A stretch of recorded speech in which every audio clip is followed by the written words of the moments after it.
Hello and welcome to Untitled Tarot. My name is Ewan and today we are doing our first tarot tutorial video. So in this video I am looking at a particular spread and showing you how it works. Now in the grand, wide, expansive world of tarot there are dozens and dozens of recognisable spreads to choose from. Yet there are no right or wrong spreads, so I just want to really emphasise that. So you might see some online, you might see some here on this channel. Do feel free to try them out, but you can always just design your own. You see, as long as there's intention and an intuitive understanding of the spread's layout, every spread is genuine, so don't listen to any naysayers that say you're not doing it right, so to speak. However you see the spread is how it is. Now, before we delve into this most popular of spreads, the Celtic Cross today, I just want to emphasise something about the nature of asking questions in tarot. Now, it's not wrong to ask yes or no questions, that being questions that can be answered with a yes or no. You may just find that these quite trivial, don't give you much information, and personally I do believe you need quite a very intuitive and very knowledgeable understanding of the tarot in order to recognise whether you're looking at a yes or a no. There are certain hacks you can do, like saying all the major arcana are yeses and all the minor arcana are no's, but it doesn't quite work. You could probably make court cards yeses as well, but even then, life is a broad and complex tapestry of context and nuance, and not every situation and answer is quite as black as white as our left hemisphere would believe it to be. So it is probably more pertinent and potent and useful to ask questions that begin with words like who, what, where, when, why, and how. And for all those of you that live in the UK, you'll recognise those as the key questions in our history GCSE. So these kind of questions will yield much richer and contextual answers to your questions regarding the future, present, past, a current situation, a person, event, etc., etc. List of life goes on endlessly. So consciousness is given structure through symbols, you see. It's very much in contrast to the secular view that symbols are just psychosomatic. Well, they are psychosomatic, but they're not just psychosomatic. Symbols rule our lives. And for those of you who have entered certain altered states of consciousness, I think you'll agree that symbols have a lot more meaning to them than our own subjective meaning. And hence the tarot is an organised expression of the symbols within this collective unconscious of humanity. So these are symbols that we all recognise. Now we can leave it at the secular level and say that these are things that only humans recognise. I think we can take this perhaps to a more spiritual level and say that this is not just the collective unconscious of the brain, but also this extends to the collective unconscious of consciousness itself. And for those of you who have been looking at my Thoth tarot tutorial videos, you will understand that the universe is just consciousness, the thing we call God, and it's flowing through us every single day. And as I've said, this in turn bridges the greater universal consciousness, channeling through our conscious egos. So the ego is kind of the facilitator of consciousness, and this universal consciousness both places and seeks to find these symbols to ground itself and remind itself of its true nature. And this is certainly something I and a couple of other people I know, more than a couple, quite a few people I know, have experienced in altered states of consciousness, where you realise that symbols have actually been placed there, and they're all based off platonic solids and perfect forms. Now, whether that is with intention or not, I can't answer that question. I don't think we'll know until we pass over to the other side. So we're going to go into a little bit of psychology. It's also based a little bit off Jungian psychology, but melding it with more modern concepts. So it used to be thought that the left and right hemispheres had these two functions, whereby the left hemisphere, which runs the right side of our body, was just to do with logic and mathematics, and that the right side of the brain, which controls the left side of the body, was just to do with creativity. But of course, we know now that it's not the case. Now, there was a massive lashback against that, where the whole hemisphere theory was thrown out the window. But since then, it has been reclaimed, not just a theory anymore, but now there's evidence to show that there is a differentiation, but it's a lot more nuanced than we originally thought.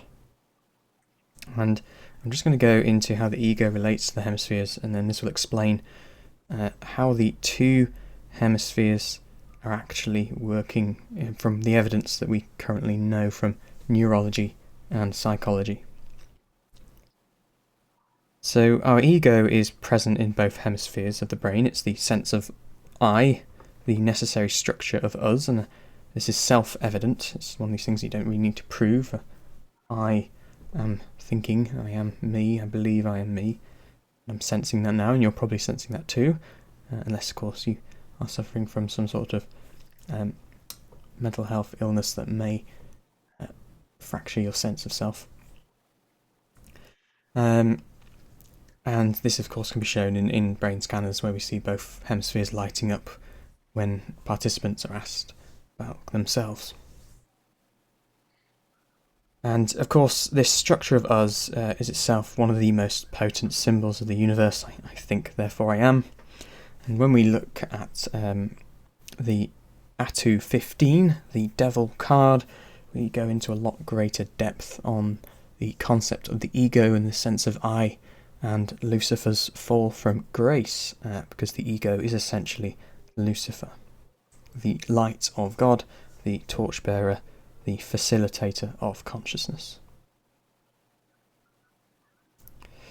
So when ego or sense of self is focused to a point, this is more likely to be the left hemisphere that is dominant, our right side of the body.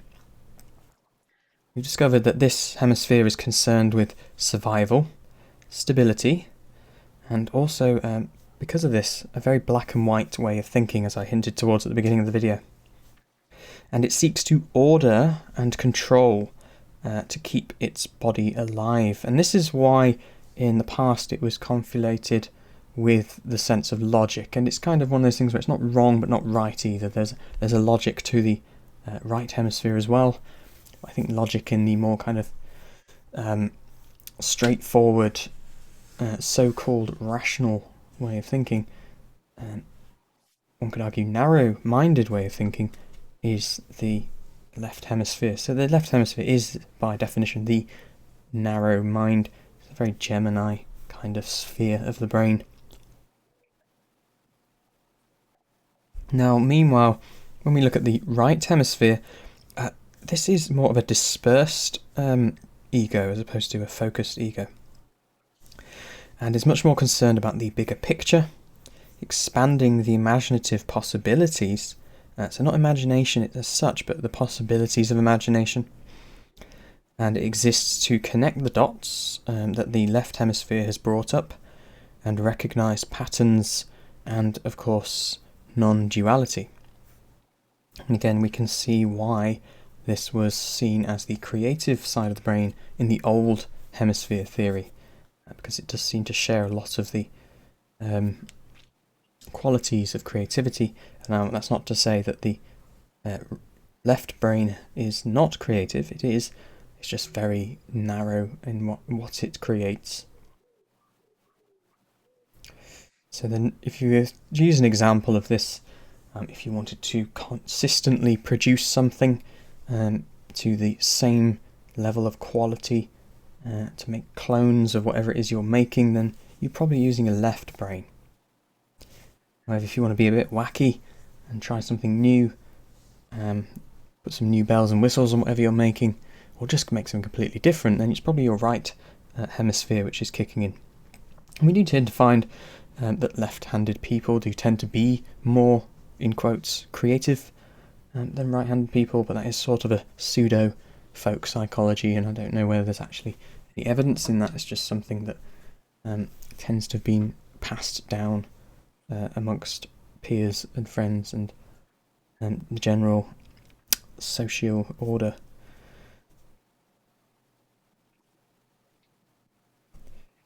So the reason why we sometimes struggle with things like spirituality in the modern era, trying to understand why our ancestors were so either spiritual or religious, and how they viewed the world. Now, I think this is because we've entered a very left-brain dominant society, and I'm not the only one who has argued this. Dr. Ian McIlhurst is one of the primary arguers for this. There are a few others as well. Very famous philosophers and psychologists have argued that we are living in this left hemisphere world. And because of that, it can't see the bigger picture. The left hemisphere is very good at assuming. It just assumes that our ancestors believed in strange things because they couldn't explain the world. Now, I think from a right hemisphere perspective, we could say that that's partly true, but I think there was also deeper esoteric meanings behind what they were doing and what they believed, and that's the key question here also. It's not black and white. So, for example, yes, the ancient Egyptians may have believed that a giant beetle was rolling the sun up into the sky, but this would have also had an inner meaning as well as an outer meaning. And yes, in modern science we can discard the outer meaning, but the inner meaning still holds true, because that beetle is essentially gravity, and there's still something making the cosmos move, and that's reflected within us. We have an inner sun, and it doesn't matter what symbol you use for the actual fact. At the end of the day, language is just an illusion. We are just babbling, and you only understand language if you understand it. Which sounds obvious, but it's essentially this point that we are all caught in this ego illusion that what we say is actually true, when actually we're just making sounds. Now, this is, of course, subverted by a lot of ancient languages that were actually designed to hit certain keys and sounds, such as Sanskrit and Hebrew. But of course we have long fallen away from those ancient languages. Now, we do obviously find some etymological links back to those languages, but we have very much sullied language, and a lot of what we say doesn't actually mean anything.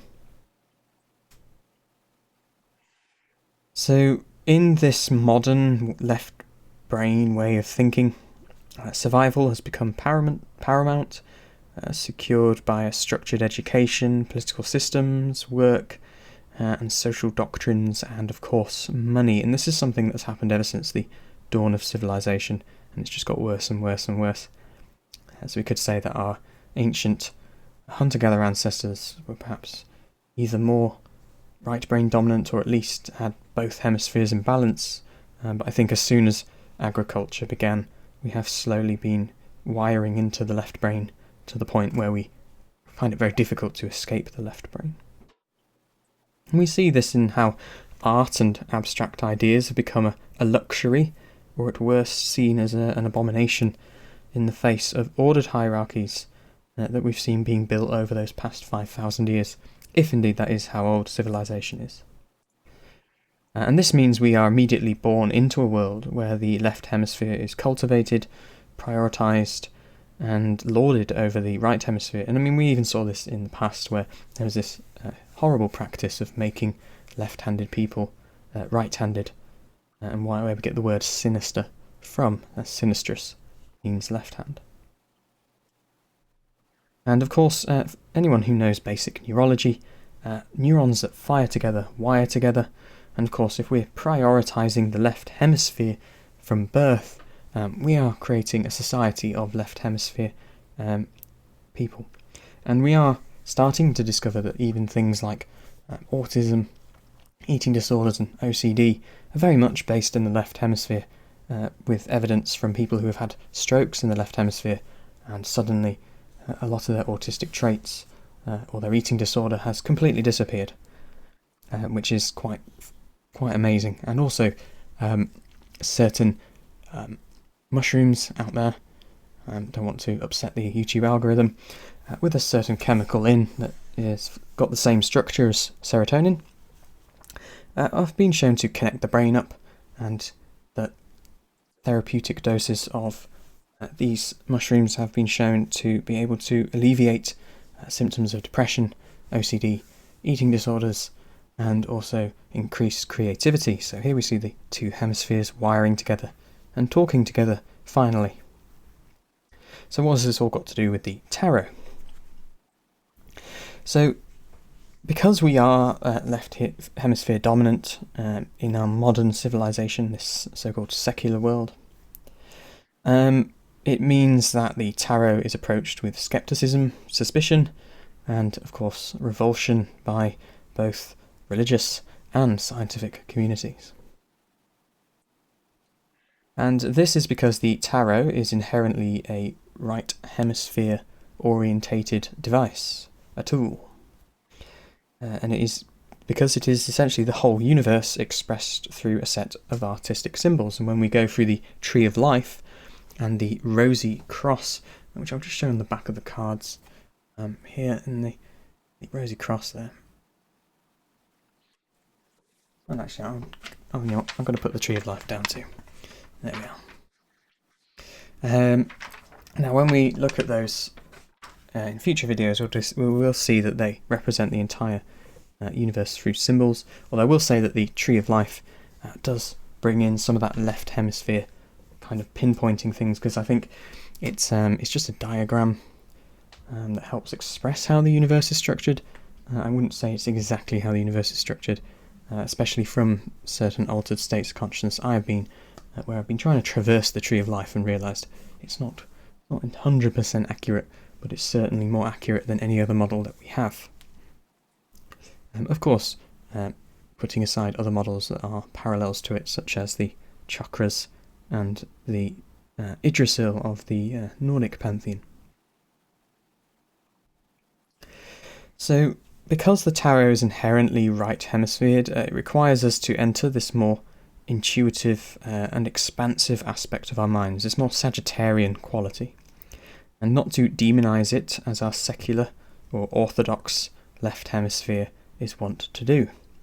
Indeed, orthodoxy is very much a left hemisphere phenomena, and it's not just found in religion. There is orthodox science as well, whereby anything that sounds woo-woo cannot enter the space. Yet this is not to say that we let go of our rational left hemisphere when we look at the tarot. Indeed, we incorporate it into our reading of the tarot, and indeed, I think we can get something out of the tarot even if you are entirely secular.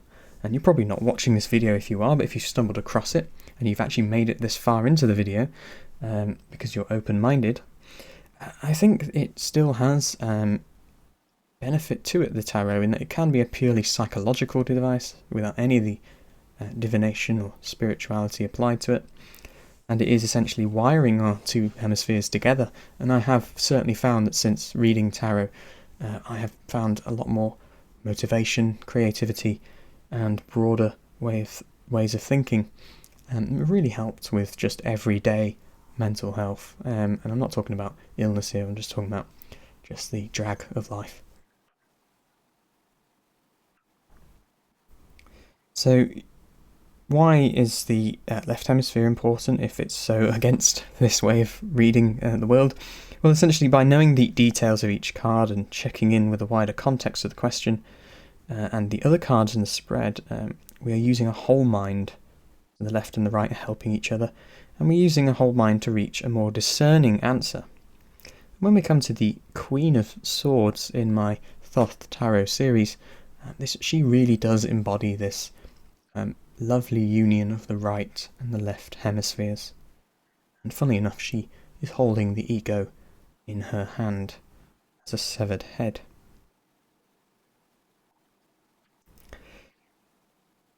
So as I've said, this way of understanding the tarot, which is essentially how it is understood by using both hemispheres, allows us to integrate them into our everyday life, and ultimately this is beneficial because it gives us a much broader sense of self and intelligence.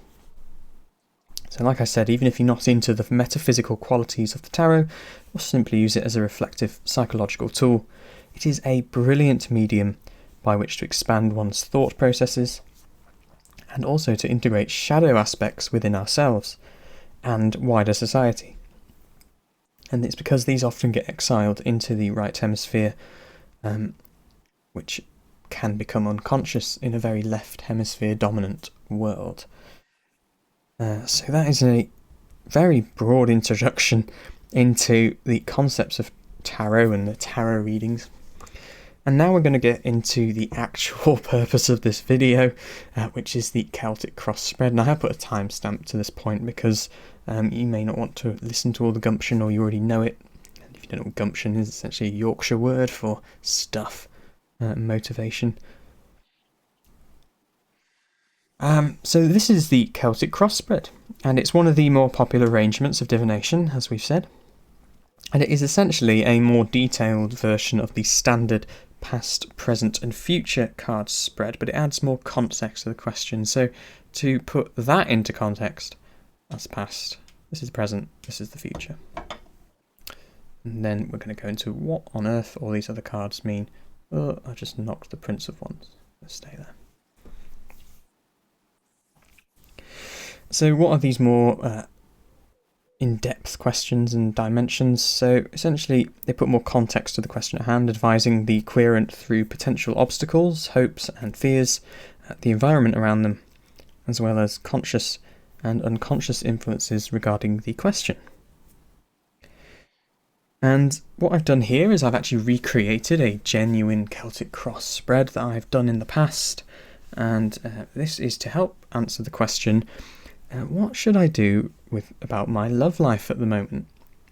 And yes, before you get your pitchforks out, I am doing a love reading because the algorithm loves them. I will do different readings in the future. So what I'm going to do is I'm going to go through each of the positions and also describe what it means in this reading, because that will help give you further context. As with an example, I always tend to find that in any kind of book where I get an example of something after the description, it really helps me understand what's going on. So what I'm going to do is just going to remove the Prince of Wands for now, because we're not talking about him just yet. So here we have the central card of the spread. This is known as position 1, or the query. This card denotes the central issue of the question, or the querent, and it can be seen as the present with regard to the question, and helps define what we are asking and seeking. Appropriately, when we look at this spread, the querent has drawn the Three of Cups with relation to love. And now, if you know anything about the Three of Cups from my tarot tutorial videos, and I do highly recommend you go and look at those Thoth tarot tutorials, because the Thoth deck has a huge amount of symbolism and esoteric meaning within it. Essentially, this signifies community, friendship and abundance in all forms of love. So we're not just talking romantic love here. We're expanding beyond just two people. And we've created a community and a group. So perhaps the querent here is wondering whether it will be through friendship or amongst friends that they will find love. And of course, at this point in the reading, we need to stay open-minded as to what that love is. So now I can place the Prince of Wands, and of course you will be shuffling the deck before you place all these and doing it one at a time, but just for ease sake I've put all the cards out ready for you to watch this video. So this next card is the obstacle, position 2, and it goes across the central querent. This crossing card represents the immediate challenge to this central issue. Some readers use the reversed or shadow aspect of this card to help determine the challenge, but in the throught tarot we rarely look at the reversed meaning of a card. There's enough symbolism and enough meaning within each card that we don't have to be able to do that. And if you do look at my tarot tutorial videos, you will see that I always, at the end, when looking at the divination, always tell you the well and the ill-dignified version of the card. The ill-dignified being the shadow or reversed aspect. So the reader may also have an intuitive understanding of what this challenge is. They may see the card there and go, oh, I think I know what this is, and the querent may look at it and know what it is. And here we have the Prince of Wands. And now the Prince of Wands is a very courageous and confident and light-hearted young man or woman, and as such the querent may have to overcome a lack of confidence and adopt this more light-hearted attitude if they want to find love. And again, this is very fitting, I think. You can definitely see universal consciousness working here throughout the spread. Now, the next positions, they do tend to differ between readers. I'm just going to show you how I do it. Again, it doesn't really matter as long as it has meaning. The spread is valid. And this is position 3. Some people have the past as position 3, but I always have this as position 3.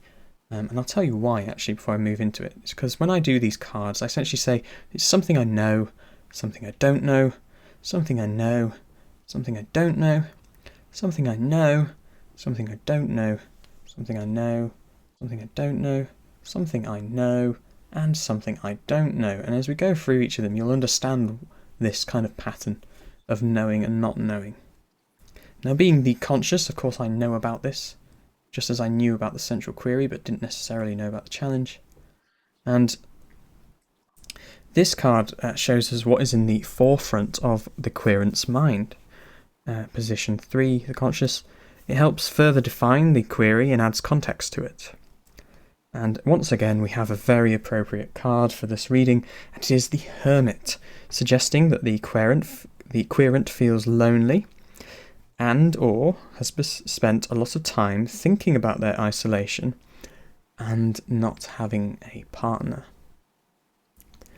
And maybe they're thinking, look, as just as the Hermit is looking down at the abundance card here, and the light is shining on it, we could be saying this is what needs to be sorted out.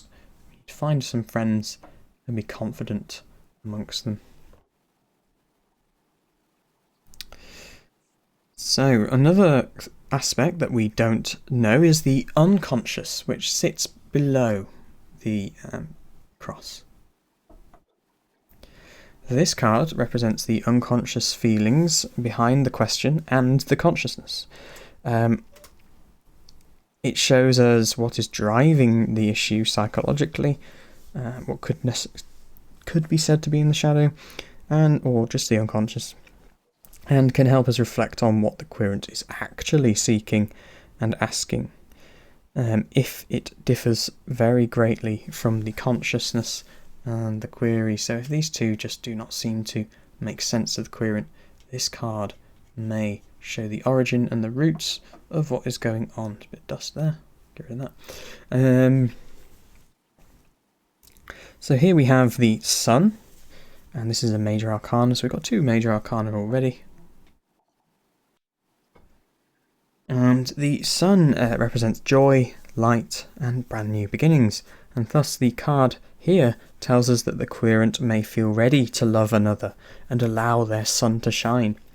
It explains why they are seeking the 3 of Cups, why they may feel alone, and it also explains why we have the Prince of Wands in the challenge position, because it's like they have this confidence and light within them, but they haven't got whatever it is it takes to actually show it to the world.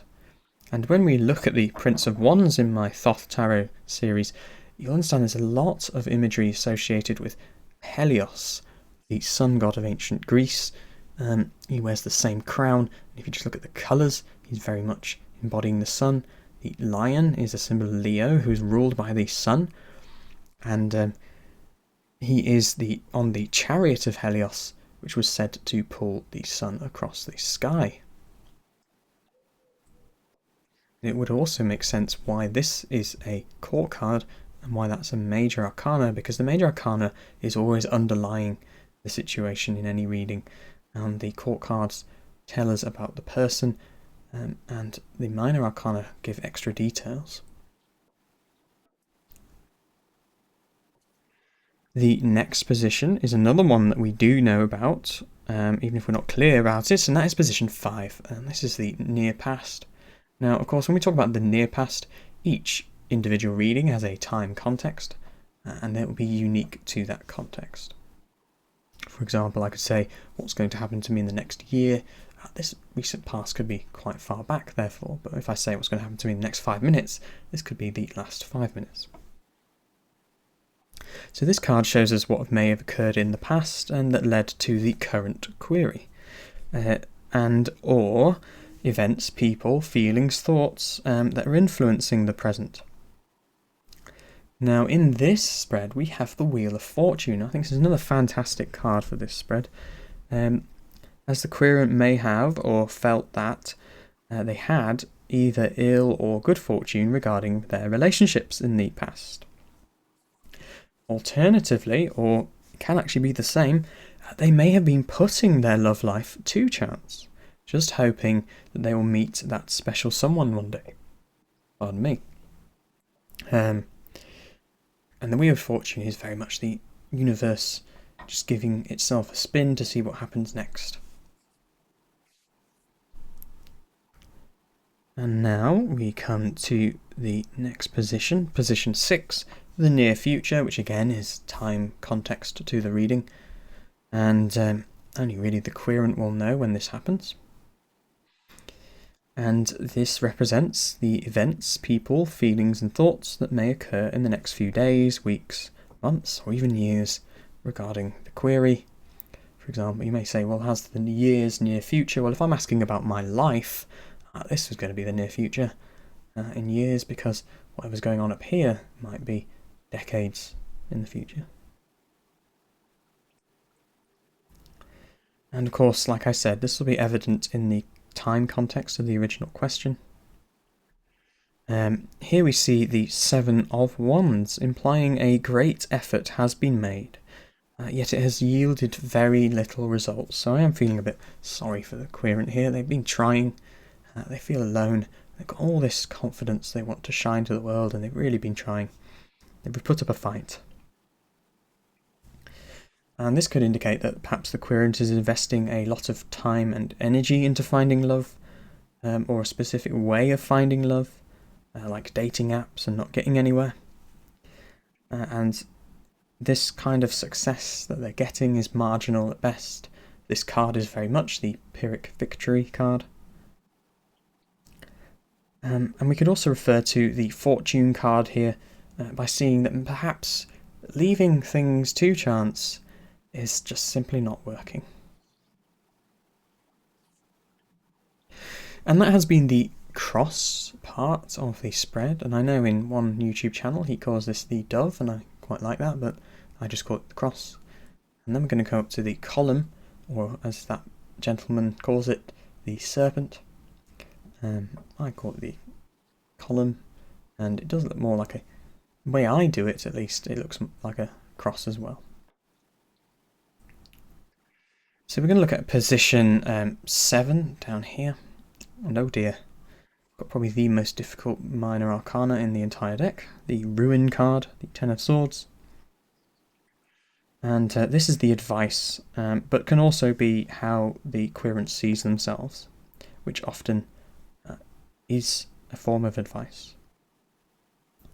And it's quite a difficult card to interpret, as it heavily relies upon the previous cards and also the cards that follow it. And we can kind of see the near future as the connecting card between the two crosses. This card, like I said, can be interpreted as the querent self-image with regarding to the questions directly about them. And like I said, this will also offer advice nonetheless. And here we see again the Ten of Swords, an extremely difficult card. This asks the querent to be careful and to avoid situations that may hurt them psychologically, because the swords are thoughts in the tarot. Thus, it may be pertinent for the querent to avoid codependency and or entering a relationship without getting to know the person better, and not just the person, but themselves. Okay, so that's another one that we probably do know deep down inside. Now we're going to look at another card that we don't know. Or at least we're not aware of, even if we know it. And this is position 8, the environment. This card shows the querent what the external environment is like regarding the question, and or the external influences affecting the query. This is what's happening around us. And in this spread we have the major arcana, the Art, which is a fantastic card. It's probably one of my favourite major arcana, as I have a lot of Sagittarius in my chart. It's the card of Sagittarius. And the Art suggests that the environment around the querent is actually balanced and harmonious, despite how they may be seeing themselves. Furthermore, it may suggest that one's environment may need to be balanced and harmonious for success to occur. And I think this was very much at you as a tarot reader will be saying both options, and then of course the querent will know which one is true, because again we're using the right hemisphere, so expansive thinking, there's lots of options available. It's not always black and white. Another interpretation could be that of union or marriage, and this is the more left brain way of looking at this card. It's like it's these definitions, and it's not saying it can't be those definitions, it's just not always those definitions. And it is associated with marriage, this card, and a long-term relationship where two people live together happily ever after. And this implies that the querent search may be supported by uniting with other people via socializing, so this is a marriage of friendship, and similar interests as well, and also empathizing with them. And if we're going to take a really literal interpretation of this spread, and we could always ask the querent, like, I don't suppose you're going to any weddings soon, or you met someone at a wedding, because it could be that the environment is an actual wedding where their love life is going to take a different direction. And now we're going to go to position 9. Now here it's often called the hopes and fears, and one card is sometimes drawn and then taken, the interpretation's taken from there as to whether it's a hope or fear. But I like to draw two cards, and I often say that this is the hope and this is the fear, but it's not always necessarily the case. It's whatever the intuitive understanding of the spread feels like to the querent and the reader. And this is really a gateway in the Celtic Cross Spread. It shows us that which is drawing us forward to the final outcome, and what also is holding us back from the final outcome. So we can see this is the way forward, and this is pulling us back. The fear is the back, the forward is the hope.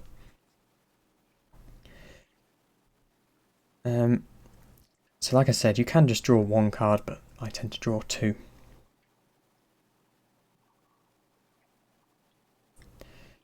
So here we have the 9 of discs in the hope position, and we also have here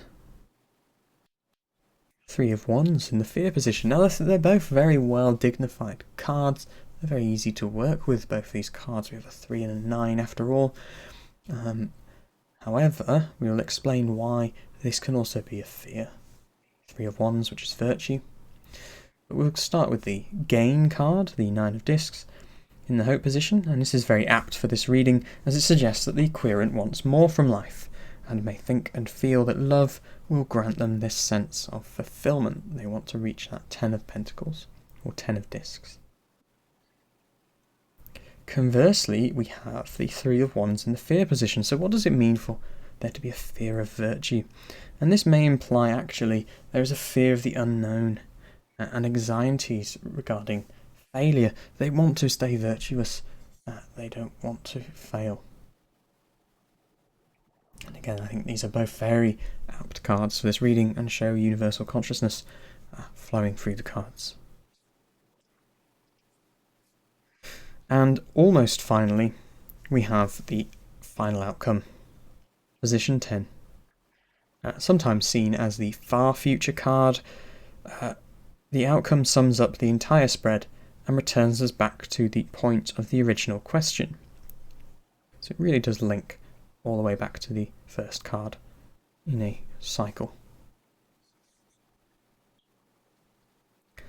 In this case, the what regarding the querent's love life is expressed by the 4 of Swords, a divinative symbol of balance with regard to one's thoughts and psychology. It's very much an agree to disagree card.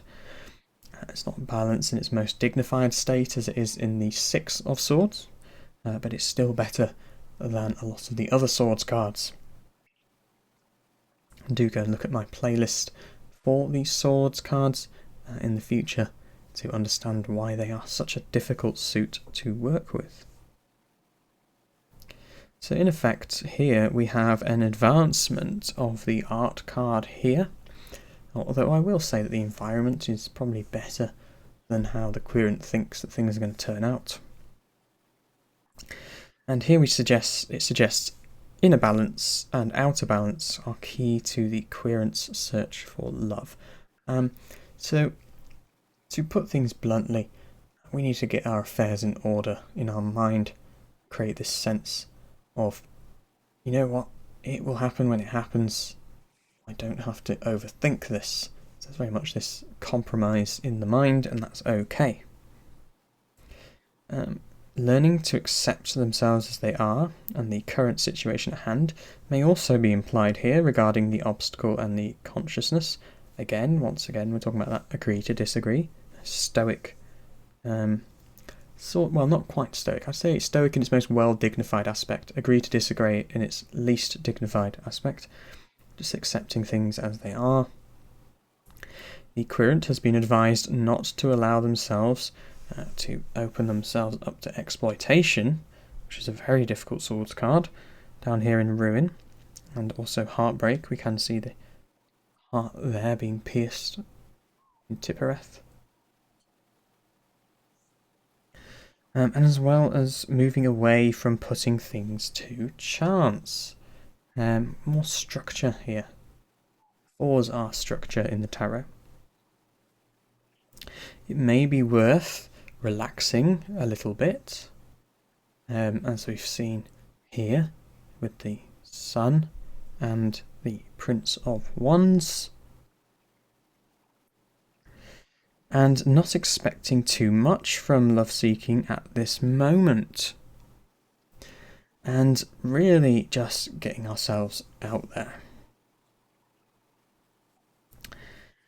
At the moment, we may be going through a healing time in this spread, suggested by the Hermit being on his own.